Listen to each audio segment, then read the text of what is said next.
Watch this. They always tell you the truth in these movies. Pay attention. He goes to the water.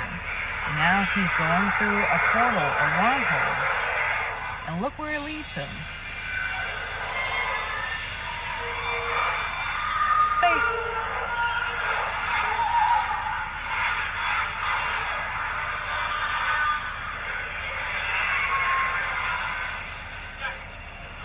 Now he's coming out.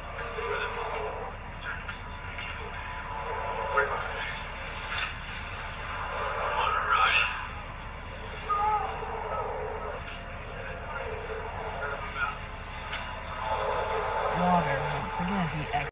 Alright y'all, so if you go back and watch my previous video, I briefly mentioned that I think there's a very high possibility that space is water. And before y'all think I'm crazy, hear me out, let me explain. When the sun is out, the sky appears blue. When the sun shines into the water, it also appears blue. Then once the sun goes down, both the sky and the water appear like a dark blue to black color, right? I think the bottom of the ocean leads to space. The deeper you go in the ocean, the more it looks like space. You almost thought that was space, didn't you?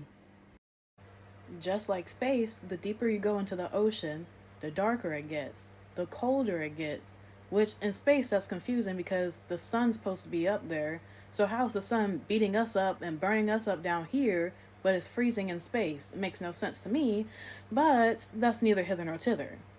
But just like space, the deeper you go into the ocean, the more pressure there is as well. Hence why you need a sea suit. And look at the modern day sea suits. Looks very familiar, huh? It's just oddly similar to the spacesuit.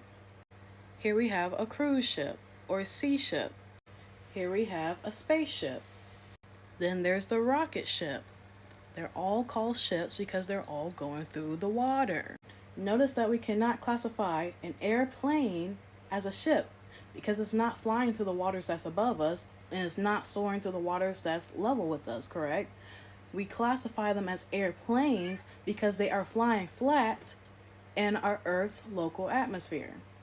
You can float very easily in water, just like you can float very easily in space. You can practically swim in space. Look at them. The same way you do in water. Astronauts even prepare in the water to go to space. There are even black holes in the ocean. They're actually called eddies, but they are very similar to the black holes we see in space. If something gets sucked into them, it's not getting out, and we don't know where it goes. And this also looks similar to whirlpools. Literally just edit some stars on there and it looks the exact same. And who's to say that these USOs or chariots of God aren't using these whirlpools and these black holes as portals to go to and from the heavens and the earth? And just like I showed you guys using that clip in the beginning of my video, who's to say that's not possible? You saw him go through the water, which took him through this tunnel or this portal or this black hole that took him all the way into space, and when he exited that portal, he went through water again. Who's to say that the black holes, the waters in the ocean, is not leading them to the waters that are found in the water reservoirs up in space that have way more water than the water found on our Earth?